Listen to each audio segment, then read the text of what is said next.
એક વિદેશી યુવતી ભારત આવે છે, પણ મિત્રો તે ભારત ફરવા નથી આવતી, પણ તેની દાદીની અસ્થિ વિસર્જન કરવા આવે છે. યુવતીનો આખો પરિવાર વિદેશમાં રહે છે, પણ મળતી વખતે તેની દાદીની છેલ્લી ઈચ્છા હતી કે મારી અસ્થિ ભારત જઈને ગંગાજીમાં પધરાવવામાં આવે, અને તે દાદીની ઈચ્છા પૂરી કરવા આવી છે. મુંબઈના એરપોર્ટ પર ઉતરી પછી તે હરિદ્વાર જાય છે, પણ રસ્તામાં અચાનક વરસાદ વાવાઝોડું આવી જાય. યુવતીનું નામ છે લજ્જા. લજ્જા આવા વાતાવરણમાં પણ જરાયે ડગતી નથી.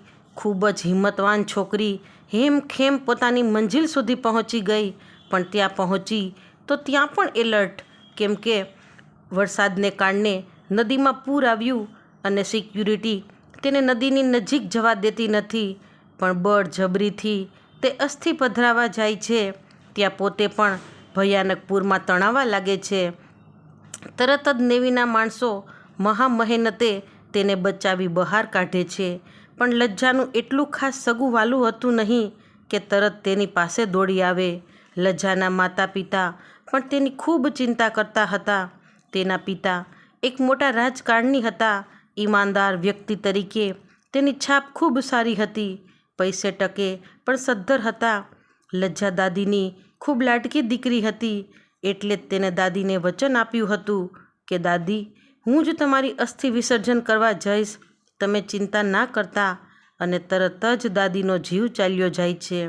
લજ્જા અહીંયા જે કાંઈ બનાવ બન્યો તે તેના પપ્પાને જણાવે છે અને કહે છે કે પપ્પા, મારી જરાયે ચિંતા હવે ના કરતા. પણ લજ્જાને આવડા પૂરમાંથી જે છોકરો બચાવે છે તે એક નેવીનો આર્મી જ છે. ડરને કારણે લજ્જા ખૂબ બીમાર પડી જાય છે. પણ આર્મી મેન એટલે કે વિક્રમ લજ્જાને પોતાના ઘરે લઈ જાય છે. તેના મમ્મી પપ્પાને મળાવે છે. વિક્રમના મમ્મી પપ્પા પણ ખૂબ લાગણીશીલ અને દયાળુ હતા. તેઓ લજ્જાને ખૂબ સાચવે છે અને ખૂબ સારી મહેમાન ગતિ કરાવે છે. લજ્જાને વિક્રમ ખૂબ પસંદ પડી જાય છે અને વિક્રમને પણ લજ્જા ગમી જાય છે. બંને મૌન રહીને એકબીજાને દિલ દઈ બેસે છે. વિદેશમાં રહેતી લજ્જાને આવો પ્રેમ તો ક્યારેય મળ્યો નહોતો. ખરા દિલથી તે પૂરા પરિવારને અપનાવી લે છે. આ બાજુ વિક્રમનું પણ એવું જ છે. લજ્જા વિના જરાયે ગમતું નથી. પોતાની નોકરીમાંથી રજા લઈને વિક્રમ લજ્જાને ભારતના તમામ સ્થળોના દર્શન કરાવે છે. ખૂબ ફરે છે બંને પ્રેમી પંખીડા. અચાનક તેના પ્રેમમાં વળાંક આવે છે. લજ્જાને પાછું વિદેશ જવું પડે છે. તે ખૂબ રડે છે. વિક્રમ પાસે પણ શું થાય તેની કન્ફર્મ ટિકિટ આવી ગઈ છે. અને બીજી એથીય દુઃખની વાત કે લજ્જાનો સંબંધ જેની સાથે નક્કી થયો હતો એ રાહુલ લજ્જાને વિદેશથી ભારત સ્પેશિયલ લેવા માટે આવ્યો હતો. વિક્રમ લજ્જાને એરપોર્ટ પર મૂકવા ગયો, ત્યાં રાહુલ પણ ઊભો જ હતો. લજ્જાએ બંનેની મુલાકાત કરાવી, પણ રાહુલને લજ્જા અને વિક્રમનું વર્તન ઉચિત ન લાગ્યું. લજ્જા ખૂબ રડી, સાથે વિક્રમ પણ રડતો હતો, પણ તે રાહુલને જરાયે ગમતું ના હતું. તે મનમાં વિચારતો હતો કે આટલા દિવસોની ઓળખાણમાં આટલો બધો પ્રેમ. લજ્જા આંખો લૂછતા બોલવા લાગી કે રાહુલ, વિક્રમે મારો જીવ બચાવ્યો છે, મને નવી જિંદગી આપી છે. પણ રાહુલના મનમાં શંકાનો કીડો ઘર કરી ગયો હતો. લજ્જા જે કાંઈ બોલતી હતી તે રાહુલને કાનેથી અથડાઈને પાછું ફરતું હતું તેવું લાગ્યું. અને આખરે લજ્જાને ન છૂટકે રાહુલ સાથે જવું પડ્યું. વિદેશ ગયા પછી તેના મમ્મી પપ્પા લજ્જાને ખૂબ ભેટીને રડે છે કે મારી દીકરી હેમખેમ ઘરે પાછી આવી ગઈ. લજ્જા ખૂબ ઉદાસ રહે છે. રાહુલ સાથે તેની સગાઈ તૈયાર થઈ છે, પણ લજ્જાનું મન ક્યાંય માનતું નથી. રાહુલ ખૂબ પૈસાદાર બાપનો એકનો એક દીકરો છે અને તેના પપ્પા પણ ઊંચા દરજ્જાના એક રાજકારણી છે.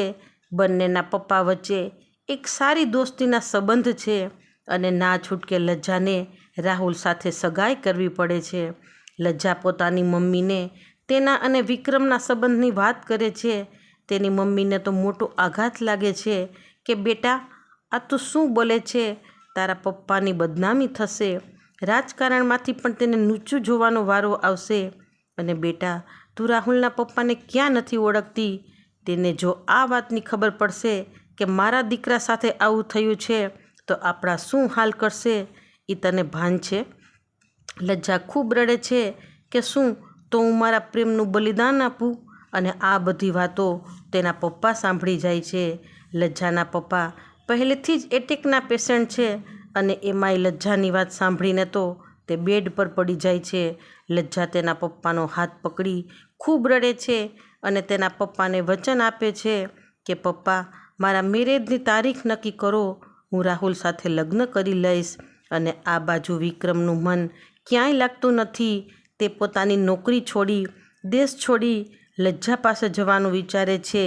જે દિવસે વિક્રમ વિદેશ પહોંચે છે તે દિવસે જ લજ્જાની સગાઈ છે. ચાલુ સગાઈએ વિક્રમ લજ્જાને દૂરથી જોવે છે. બંને મૌન બની જાય છે.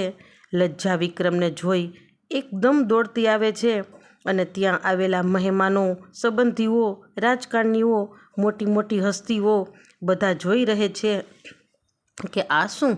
રાહુલના પપ્પાને જરાયે અજુગતું કે શંકાસ્પદ લાગતું નથી. તે તો એવું જ વિચારે છે કે વિક્રમે લજ્જાની જિંદગી બચાવી છે અને લજ્જાએ જ વિક્રમને પોતાની સગાઈમાં તેડાવ્યો હશે. પણ રાહુલ વિક્રમને ખૂબ નફરત કરે છે કેમ કે પહેલેથી જ તેના મનમાં શંકા જન્મી હતી. છતાં માણસાઈને ખાतिर રાહુલ વિક્રમને સારી રીતે માન આપે છે, પણ મનમાં વિક્રમ પ્રત્યે તેને ઝેર હોય છે અને તેને ખબર પડી જાય છે કે આ વિક્રમ લજ્જા માટે જ આવ્યો છે. વિક્રમની 15 દિવસની વિઝામાં રાહુલ તેને એવા કેસમાં સંડોવી દે છે જેની લજ્જાને ખબર પણ પડવા દેતો નથી અને વિક્રમને જેલ ભેગું થઈ જવું પડે છે. જ્યારે વિક્રમ નીકળવાનો હતો તે જ દિવસે પ્લેન ક્રેશ થાય છે અને લજ્જા કાયમ માટે સમજી લે છે કે વિક્રમ હવે આ દુનિયામાં નથી. રાજકારણીનો દીકરો હોવાથી રાહુલ વિક્રમ પાસે એવી સાઇન કરાવીને ખૂબ લાંબા ટાઈમ માટે જેલ ભેગો કરી દે છે. થોડા દિવસો પછી રાહુલ લજ્જાના મેરેજ થાય છે. ખૂબ ઉદાસી અને ભારે હૈયે લજ્જા પોતાના મેરેજ પૂરા કરી સાસરે ચાલી જાય છે. હવે રાહુલનું વર્તન લજ્જા પ્રત્યે ખૂબ બદલાઈ ગયેલું છે. જે લજ્જાને પ્રેમ કરતો તેને આજે નફરત કરે છે. વાત વાતમાં ઇમોશનલ બ્લેકમેલ કરવાનું ચાલુ કરી દે છે. નથી પ્રેમ કરતો, નથી કોઈ વાત માનતો. આખરે લજ્જા થાકી જાય છે રાહુલના સ્વભાવથી. તેને ઘરમાંથી ભાગી જવાનું મન થાય છે.